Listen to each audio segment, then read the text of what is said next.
IPL ಬಗೆಗಿನ interesting ಸುದ್ದಿಗಳನ್ನು ಈ ವಿಡಿಯೋದಲ್ಲಿ ಹೇಳ್ತೇನೆ. ನಾನು ಶಾಂತ. ನೀವು ಸುದ್ದಿಯಾನದ ಸಬ್ಸ್ಕ್ರೈಬರ್ ಆಗೋದಕ್ಕೆ ಮರಿಬೇಡಿ. 19ನೇ ಆವೃತ್ತಿಯ IPLನ ಮೊದಲ ಕ್ವಾಲಿಫೈಯರ್ ಪಂದ್ಯ ಇವತ್ತು ನಡೆಯಲಿದೆ. ಹಾಲಿ ಚಾಂಪಿಯನ್ RCB ಹಾಗೆ ಗುಜರಾತ್ ಟೈಟನ್ಸ್ ತಂಡಗಳು ಮುಖಾಮುಖಿಯಾಗಲಿವೆ. ತಲಾ 18 ಅಂಕಗಳೊಂದಿಗೆ ಸಮಬಲ ಸಾಧಿಸಿರುವ ಈ ತಂಡಗಳ ಹಣಾಹಣಿಯಲ್ಲಿ ಗೆದ್ದವರು ನೇರವಾಗಿ ಫೈನಲ್ಗೆ ಪ್ರವೇಶ ಪಡೆಯುತ್ತಾರೆ. ಸೋತವರಿಗೆ ಮತ್ತೊಂದು ಅವಕಾಶ ಸಿಗಲಿದೆ. ಇನ್ನು RCB ಪರ ಇಂದಿನ ಪಂದ್ಯದಲ್ಲಿ ರಜತ್ ಪಾಟಿದಾರ್ ನಾಯಕತ್ವದ ತಂಡಕ್ಕೆ ಒಂದು ದೊಡ್ಡ ತಲೆನೋವಿದೆ.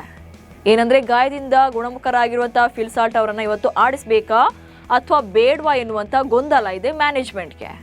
ಕಂಡೀಷನ್ಸ್ ನೋಡಿಕೊಂಡು ಫಿಲ್ ಸಾಲ್ಟ್ಗೆ ಅವಕಾಶ ನೀಡೋ ಬಗ್ಗೆ ಮ್ಯಾನೇಜ್ಮೆಂಟ್ ಅಂತಿಮ ನಿರ್ಧಾರವನ್ನ ತೆಗೆದುಕೊಳ್ಳುವ ಸಾಧ್ಯತೆ ಇದೆ. ಇಂದು ನಡೆಯುವ RCB ಮತ್ತು ಗುಜರಾತ್ ಕ್ವಾಲಿಫೈಯರ್ ಪಂದ್ಯದ ವೇಳೆ ಮಳೆ ಬಂದ್ರೆ ಯಾರಿಗೆ ಲಾಭ ಯಾರಿಗೆ ನಷ್ಟ ಎನ್ನುವಂತ ಚರ್ಚೆ ಆಗ್ತಿದೆ. ಕ್ವಾಲಿಫೈಯರ್ ಪಂದ್ಯಕ್ಕೆ ಮೀಸಲು ದಿನವಿಲ್ಲದ ಕಾರಣ ಒಂದ್ ವೇಳೆ ಮಳೆಯಿಂದ ಆಟ ರದ್ದಾದ್ರೆ ಅಂಕಪಟ್ಟಿಯಲ್ಲಿ ಅಗ್ರಸ್ಥಾನದಲ್ಲಿರುವಂತಹ RCB ತಂಡ ನೇರವಾಗಿ ಫೈನಲ್ಗೆ ಅರ್ಹತೆಯನ್ನ ಪಡೆಯುತ್ತೆ. IPL ನಿಯಮದ ಪ್ರಕಾರ ಅಂಕಪಟ್ಟಿಯಲ್ಲಿ ಮೇಲಿರುವ ತಂಡಕ್ಕೆ ಇಂಥ ಟೈಮಲ್ಲಿ ದೊಡ್ಡ ಅಡ್ವಾಂಟೇಜ್ ಸಿಗಲಿದೆ. ಗುಜರಾತ್ ತಂಡದ ಬೌಲಿಂಗ್ ಲೈನ್ಅಪ್ ಅತ್ಯಂತ ಬಲಿಷ್ಠವಾಗಿದೆ ಅಂತ ಭಾರತ ತಂಡದ ಮಾಜಿ ಆರಂಭಿಕ ಆಟಗಾರ ವೀರೇಂದ್ರ ಸೆಹ್ವಾಗ್ RCBಗೆ ದೊಡ್ಡ ಎಚ್ಚರಿಕೆ ನೀಡಿದ್ದಾರೆ. ಧರ್ಮಶಾಲಾದಲ್ಲಿ ಬೌಂಡ್ರಿ ತುಂಬಾ ಚಿಕ್ಕದು. ಹೀಗಾಗಿ RCBಯ ಬೌಲಿಂಗ್ ಪರಿಣಾಮಕಾರಿಯಾಗಿ ಕೆಲಸ ಮಾಡೋದು ಅತ್ಯಂತ ಮುಖ್ಯ. ಯಾಕಂದ್ರೆ ಗುಜರಾತ್ ತಂಡದ ಬೌಲಿಂಗ್ ದಾಳಿ ಬಹಳ ಬಲಿಷ್ಠವಾಗಿದೆ. RCB ಎಚ್ಚರಿಕೆಯಿಂದ ಆಡಬೇಕು ಎಂದು ಸೆಹ್ವಾಗ್ ಸಲಹೆ ನೀಡಿದ್ದಾರೆ. ಈ ಬಾರಿ SRHಗೆ ಚಾಂಪಿಯನ್ ಪಟ್ಟ ಎಂದು ಡೆಲ್ಲಿ ಕ್ಯಾಪಿಟಲ್ಸ್ ತಂಡದ ನಾಯಕ ಅಕ್ಷರ್ ಪಟೇಲ್ ಹೇಳಿದ್ದಾರೆ. ಟಾಪ್ ಆರ್ಡರ್ನಲ್ಲಿರುವ ಆಟಗಾರರು ಹೈದರಾಬಾದ್ ತಂಡವನ್ನ ಈ ಟೂರ್ನಿಯ ಅತ್ಯಂತ ಬಲಿಷ್ಠ ತಂಡವನ್ನಾಗಿ ಮಾಡಿದ್ದಾರೆ. ಪ್ಲೇ ಆಫ್ನಲ್ಲಿ ಈ ಮೂವರು ಬ್ಯಾಟ್ಸ್ಮನ್ಗಳು ಅಬ್ಬರಿಸಿದ್ರೆ ಹೈದರಾಬಾದ್ ತಂಡ ಚಾಂಪಿಯನ್ ಆಗೋದನ್ನ ಯಾರಿಂದಲೂ ಕೂಡ ತಡೆಯೋಕ್ಕಾಗಲ್ಲ ಅಂತ ಅಕ್ಷರ್ ಪಟೇಲ್ ಭವಿಷ್ಯ ನುಡಿದಿದ್ದಾರೆ. ಮುಂಬೈ ಇಂಡಿಯನ್ಸ್ ತಂಡದ ನಾಯಕ ಹಾರ್ದಿಕ್ ಪಾಂಡ್ಯ ನೆಕ್ಸ್ಟ್ ಸೀಸನ್ಗೆ ಚೆನ್ನೈ ಸೂಪರ್ ಕಿಂಗ್ಸ್ ತಂಡ ಸೇರ್ಪಡೆಯಾಗ್ತಾರಾ ಎನ್ನುವಂತ ಸುದ್ದಿ ಸೋಷಿಯಲ್ ಮೀಡಿಯಾದಲ್ಲಿ ಚರ್ಚೆ ಆಗ್ತಿದೆ. ಇದಕ್ಕೆ ಕಾರಣ ಕೂಡ ಇದೆ. ಹಾರ್ದಿಕ್ ಪಾಂಡ್ಯ ತಮ್ಮ ಇನ್ಸ್ಟಾಗ್ರಾಮ್ನಲ್ಲಿ ಒಂದು ಫೋಟೋವನ್ನ ಹಂಚಿಕೊಂಡಿದ್ದಾರೆ. ಅದರಲ್ಲಿ ಲ್ಯಾಪ್ಟಾಪ್ ಮೊಬೈಲ್ ಇದೆ. ಆ ಮೊಬೈಲ್ ಸ್ಕ್ರೀನ್ ಮೇಲೆ ಸಮಯ 07:07 ಎಂದು ತೋರಿಸ್ತಾ ಇದೆ. ಹಾಗೆ ಪೆನ್ನನ್ನು 7ರ ಹಾಗೆ ಜೋಡಿಸಲಾಗಿದೆ. ಕ್ರಿಕೆಟ್ ಲೋಕದಲ್ಲಿ 7 ಅಂದ್ರೆ ಅದು MS ಧೋನಿ.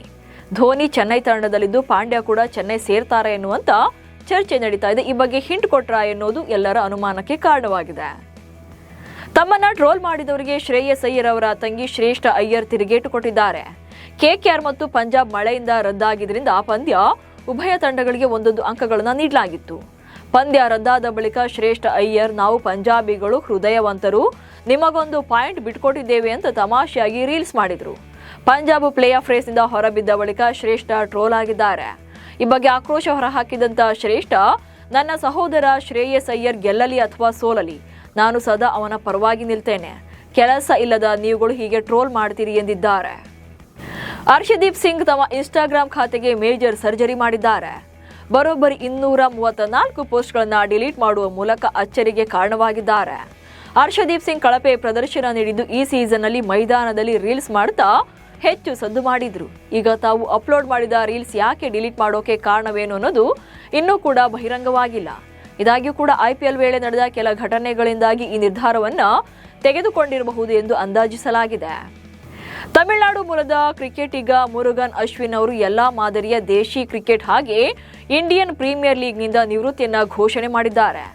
35 ವರ್ಷದ ಅಶ್ವಿನ್ ತಮ್ಮ ಇನ್ಸ್ಟಾಗ್ರಾಮ್ ಖಾತೆಯಲ್ಲಿ ಸುದೀರ್ಘ ಪೋಸ್ಟ್ ಹಂಚಿಕೊಳ್ಳುವ ಮೂಲಕ ತಮ್ಮ 10 ವರ್ಷಗಳ ವೃತ್ತಿಪರ ಕ್ರಿಕೆಟ್ ಜೀವನಕ್ಕೆ ತೆರೆ ಎಳೆದಿದ್ದಾರೆ. 2018ರಲ್ಲಿ RCB ತಂಡಕ್ಕೆ ಎಂಟ್ರಿ ಕೊಟ್ಟಿದ್ದಂತ ಅಶ್ವಿನ್ RCB ಪರ 2 ಪಂದ್ಯಗಳನ್ನು ಕೂಡ ಆಡಿದ್ರು. ಭಾರತ ಮಹಿಳಾ ಕ್ರಿಕೆಟ್ ತಂಡದ ನಾಯಕಿ ಹರ್ಮನ್ ಪ್ರೀತ್ ಕೌರ್ ಅವರಿಗೆ ಪದ್ಮಶ್ರೀ ಪ್ರಶಸ್ತಿ ನೀಡಿ ಗೌರವಿಸಲಾಗಿದೆ.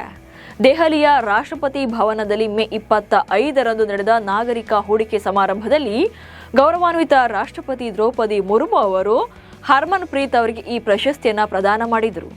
ಭಾರತೀಯ ಮಹಿಳಾ ಕ್ರಿಕೆಟ್ಗೆ ಅವರು ನೀಡಿದ ಅಪ್ರತಿಮ ಕೊಡುಗೆ ಗುರುತಿಸಿ ಈ ಗೌರವವನ್ನು ನೀಡಲಾಗಿದೆ. ಇವಿಷ್ಟು ಇವತ್ತಿನ IPL ಬಗೆಗಿನ ಸುದ್ದಿಗಳು. ನಮಸ್ಕಾರ.